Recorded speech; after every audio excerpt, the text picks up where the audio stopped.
Oke, shalom, selamat pagi anak-anak semua. Bagaimana keadaan kalian? Puji Tuhan, Ibu percaya kalian semua masih tetap baik-baik ya.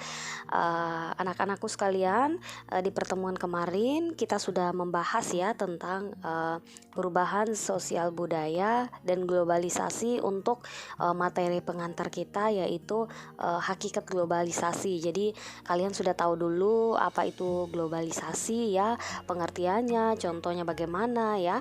Di awal sudah Ibu sampaikan, dan di pertemuan kita saat ini kita akan masuk dengan materi kita yang baru ya, untuk bab 2, yaitu perubahan sosial budaya dan globalisasi, dengan subbab materi bagian B, yaitu globalisasi ya.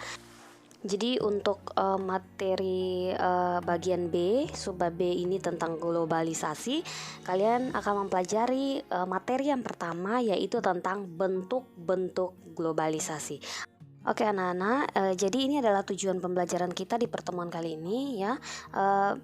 Tujuan pembelajaran untuk materi ini adalah kalian diharapkan mampu memahami aspek globalisasi di berbagai bidang kehidupan. Oke anak-anak, ini adalah peta konsepnya ya. Jadi untuk materi perubahan sosial budaya telah kita pelajari di minggu lalu, dan saat ini kita masuk di materi kita berikutnya, yaitu globalisasi. Dan kita akan membahas tentang globalisasi di bidang budaya, komunikasi, ekonomi, ilmu pengetahuan dan teknologi, dan kemudian transportasi. Oke, globalisasi. Anak-anak, pada pertemuan sebelumnya kalian telah mempelajari tentang perubahan sosial budaya. Nah, perubahan sosial budaya di era modern itu berkaitan erat dengan globalisasi. Globalisasi menciptakan masyarakat dunia saling bergantung dalam berbagai bidang kehidupan. Ketergantungan antar satu negara terhadap negara lain, misalnya ya dalam hal sumber pangan. Ada negara yang mengalami kelebihan bahan pangan, namun ada juga negara yang kekurangan bahan pangan. Kenyataan ini mengakibatkan negara yang kekurangan membutuhkan pasokan bahan makanan dari negara yang kelebihan bahan pangan. Seperti contoh Indonesia ya, negara kita. Indonesia mengimpor beras dari negara lain. Ya, ini adalah salah satu contohnya. Nah, hal ini menunjukkan bahwa negara Indonesia masih membutuhkan negara lain untuk membantu memenuhi kebutuhan warganya. Oke, apa itu globalisasi? Globalisasi diambil dari kata global atau universal. Nah, orang yang pertama kali menggunakan istilah globalisasi adalah Theodore Levite pada tahun 1985. Lalu apa yang dimaksud dengan globalisasi? Nah, ini menurut Waters dalam Kamanto Sunarto 2004. Dia mengatakan globalisasi adalah suatu proses sosial yang di dalamnya kendala geografi terhadap pengaturan sosial dan budaya menjadi surut, dan manusia menjadi semakin sadar bahwa pengaturan tersebut menjadi sangat surut. Oke, kita lanjut. Globalisasi menjadikan seluruh bangsa dan negara di dunia semakin terkait, mewujudkan suatu tatanan kehidupan baru dengan meniadakan batas geografis, ekonomi, sosial, dan budaya. Selain itu, globalisasi mengubah dunia menjadi satu kesatuan yang terwujud dalam bentuk keterkaitan antar bangsa dan antar manusia. Keterkaitan itu dapat melalui berbagai macam kontak seperti perdagangan, komunikasi, investasi, perjalanan, dan budaya. Oke, kita masuk yang pertama, yaitu bentuk globalisasi. Globalisasi telah melanda berbagai bidang kehidupan. Globalisasi ditandai dengan persamaan dalam berbagai bidang kehidupan di semua negara di dunia. Nah, anak-anak, pada gambar kalian bisa melihat ya, di situ ada seorang anak yang sebelum pergi ke sekolah dia berpamitan dengan kedua orang tuanya. Nah, mencium tangan kedua orang tua adalah salah satu tradisi khas yang dimiliki bangsa Indonesia. Nah, di beberapa daerah di Indonesia ya, sebagian besar daerah masih menggunakan budaya ini begitu ya. Namun tentunya belum tentu di negara lain kita menemukan budaya mencium tangan seperti ini ya. Nah, di luar negeri, kita akan menemukan laki-laki mencium tangan perempuan sebagai bentuk penghormatan atau tradisi mencium pipi kiri dan kanan ketika bertemu. Nah, ini adalah budaya di luar negeri. Oke, lalu bagaimana globalisasi budaya yang melanda Indonesia? Globalisasi dalam bidang budaya memberikan manfaat, misalnya memperkaya budaya bangsa. Namun di sisi lain, globalisasi ini juga memberikan ancaman terhadap keberadaan dari budaya lokal bangsa. Oke, kita lanjut. Nah, apa contoh penyeragaman atau homogenisasi dalam globalisasi budaya? Nah, anak-anak, di dalam globalisasi budaya dalam hal bahasa misalnya, kita tahu bersama bahwa bahasa Inggris itu merupakan salah satu contoh bahasa dunia. Ya, semua orang belajar bahasa Inggris untuk dapat berkomunikasi dengan masyarakat dunia. Kemudian, bisakah kalian menemukan contoh globalisasi budaya dalam nilai, lembaga, simbol, alat-alat atau pakaian? Nah, budaya global akan masuk ke negara mana saja yang mengikuti arus globalisasi. Dengan globalisasi budaya semacam ini, pelan-pelan budaya lokal dapat tergeser. Ya, namun saat ini banyak yang sudah mulai menggabungkan budaya lokal dan budaya global yang mereka sebut dengan istilah glokal. Nah, anak-anak, pada contoh gambar yang ada di layar, di situ bisa lihat ya, ini adalah salah satu contoh perpaduan antara budaya lokal dan juga budaya global. Nah, ini adalah kafe sawah. Nah, kafe sawah ini terletak di tengah-tengah sawah. Nah, anak-anak, kenapa bisa dikatakan bahwa ini adalah perpaduan dari budaya global dan lokal atau glokal? Nah, karena di situ kita bisa melihat ya, kafe itu adalah merupakan budaya secara global ya. Lalu kemudian di sini kafenya itu memanfaatkan budaya lokal, yaitu apa? Kita bisa minum, makan ya, sambil menikmati indahnya alam yang ada di sekeliling ya, pemandangan sawah yang begitu indah. Nah, ini kafe sawah adalah salah satu contoh dari budaya global. Oke, kita masuk yang kedua, yaitu globalisasi di bidang komunikasi. Nah, awalnya masyarakat Indonesia berkomunikasi dengan cara tradisional, kemudian mulai mengalami perkembangan dalam teknologi telepon, handphone, internet, serta media sosial yang ada sekarang ini. Nah, apa yang dimaksud dengan komunikasi? Komunikasi merupakan proses penyampaian pesan atau informasi dari satu pihak ke pihak lain. Kemudian globalisasi dalam bidang komunikasi dapat dilihat dari kemajuan teknologi komunikasi. Perkembangan teknologi komunikasi mampu mendekatkan yang jauh. Berkomunikasi dengan media komunikasi saat ini dapat digunakan untuk mengakses informasi dengan cepat dan mudah, sehingga dianggap lebih efektif dan efisien. Nah, maksudnya apa anak-anak? Sekarang dengan adanya komunikasi, jarak yang tadinya itu jauh serasa dekat begitu ya. Saudara kita yang ada di Jawa, mungkin kita di Ambon, tetapi dengan adanya media sosial kita bisa chattingan, kita bisa video call ya lewat WA dan fitur-fitur yang lain yang memudahkan kita untuk berinteraksi dengan orang yang jauh walaupun jaraknya itu jauh, dan dalam waktu yang bersamaan pun kita bisa sama-sama melakukan satu kegiatan dalam jarak dan waktu yang sama walaupun kita berbeda tempat ya. Oke, kita lanjut yang ketiga, yaitu globalisasi di bidang ekonomi. Globalisasi di bidang ekonomi merupakan suatu aktivitas ekonomi dan perdagangan secara global dan terbuka. Globalisasi ekonomi memang berkaitan erat dengan perdagangan bebas atau free trade. Tahukah kamu apa itu perdagangan bebas? Nah, perdagangan bebas adalah sistem perdagangan yang makin luas dan menghilangkan hambatan-hambatan tidak lancarnya perdagangan internasional. Nah, kerjasama di bidang ekonomi antar negara telah menyatukan negara yang terlibat dalam organisasi internasional. Nah, kalau di Eropa anak-anak itu ada organisasi EFTA ya, atau European Free Trade Association ya, dan kalau di Asia itu ada organisasi AFTA atau ASEAN Free Trade Area ya. Nah, hal ini merupakan salah satu contoh kerjasama di bidang ekonomi yang menyatukan negara-negara supaya bisa terjadinya perdagangan ekonomi secara dunia. Oke anak-anak, yang berikut ciri-ciri yang menandai globalisasi ekonomi adalah sebagai berikut. Yang pertama, beroperasinya suatu perusahaan di lebih dari satu negara.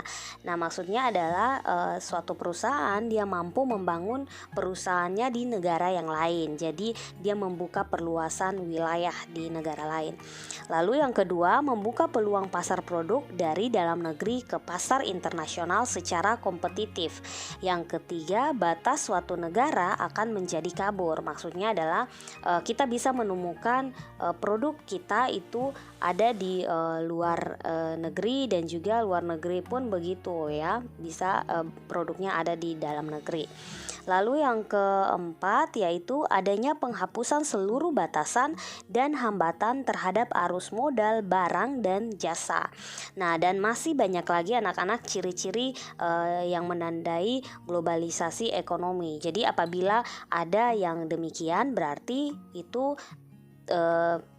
berarti dia sudah masuk dalam globalisasi secara ekonomi ya. Dan misalnya ada contohnya lagi, ciri-ciri yang lain, membuka peluang bagi masuknya produk global ke pasar domestik, dan juga mungkin ada membuka peluang pasar produk ya, di mana produk kita yang ada dalam negeri bisa dikenal oleh masyarakat internasional begitu.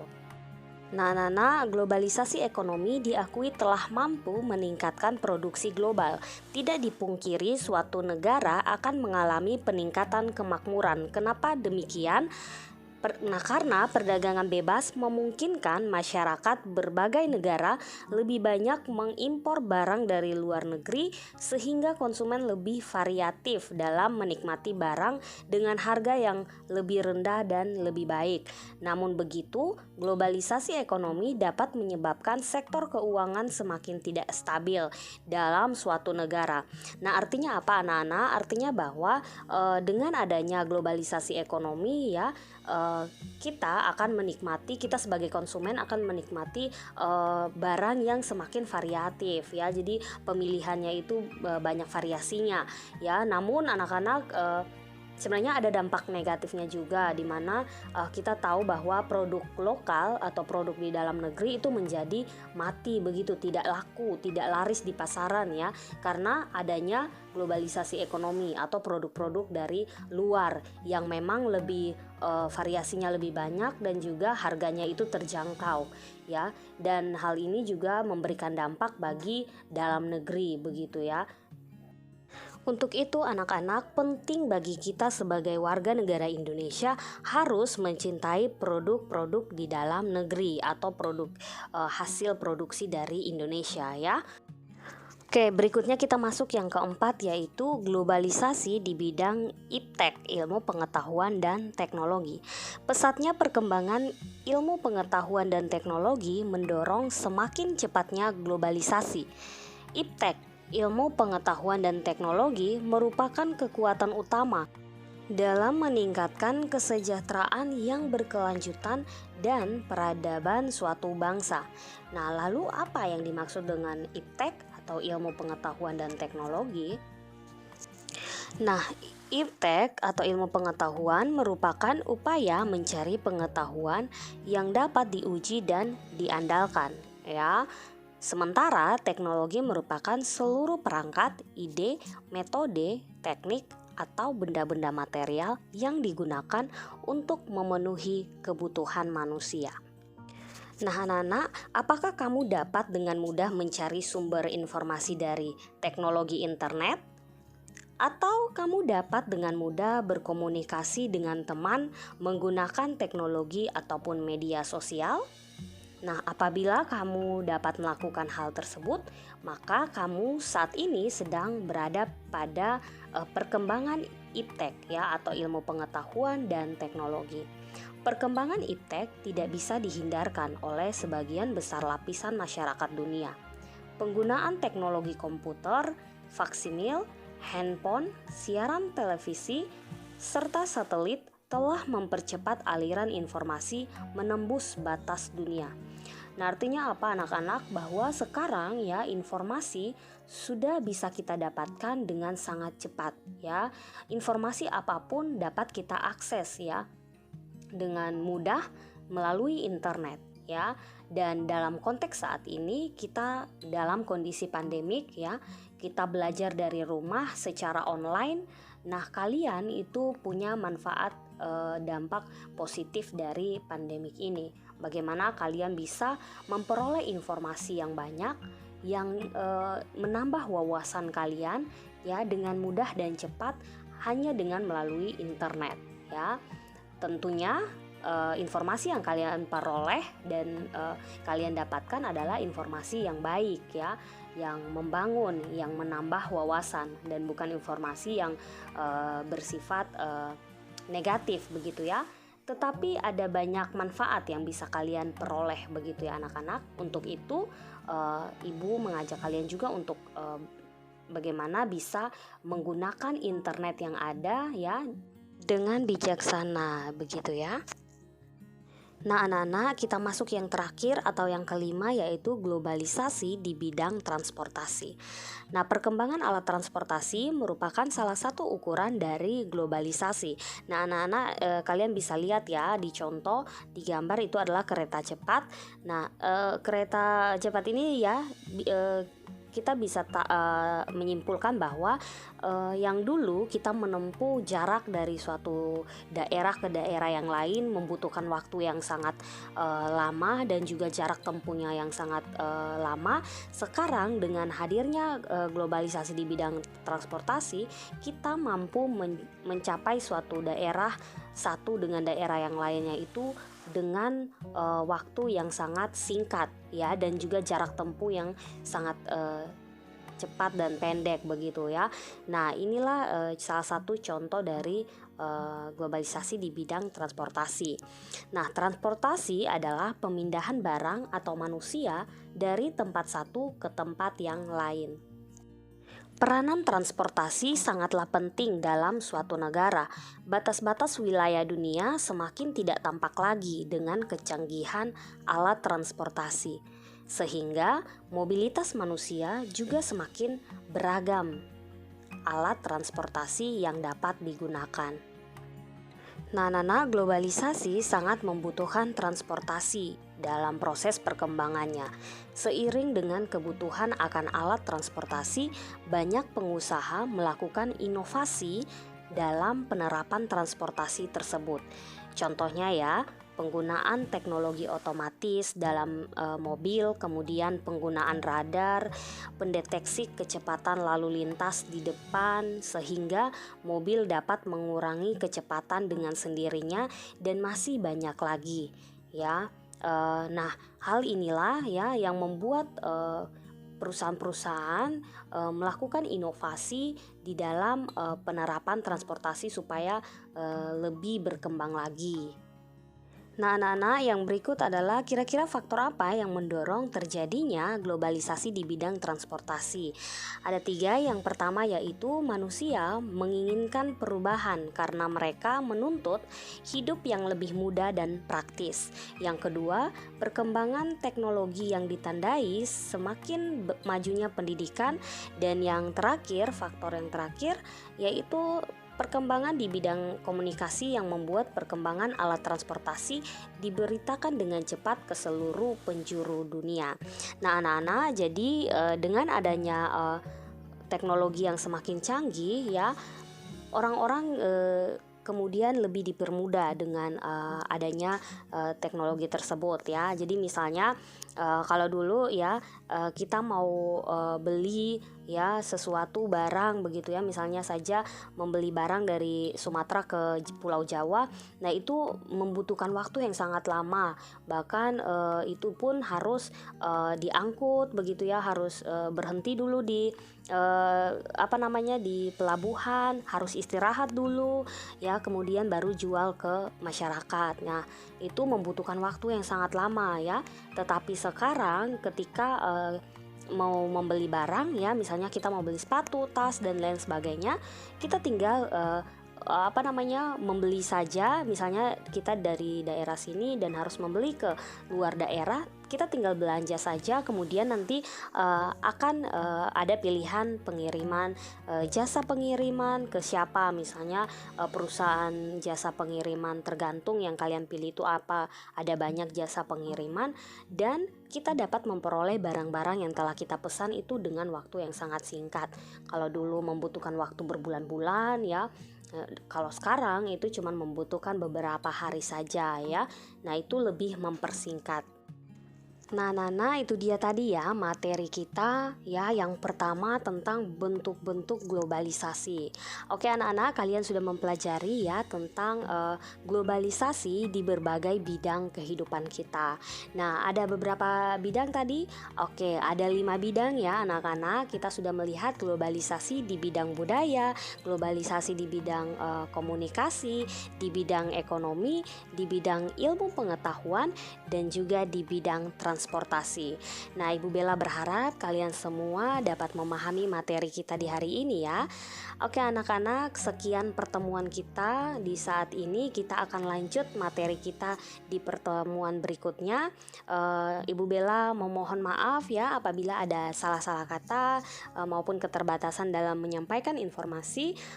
Semoga kalian tetap semangat begitu ya, dan tidak ada tugas untuk pertemuan kali ini. Terima kasih anak-anak ya untuk perhatian kalian. Semangat ya, dan Tuhan Yesus memberkati kita semua.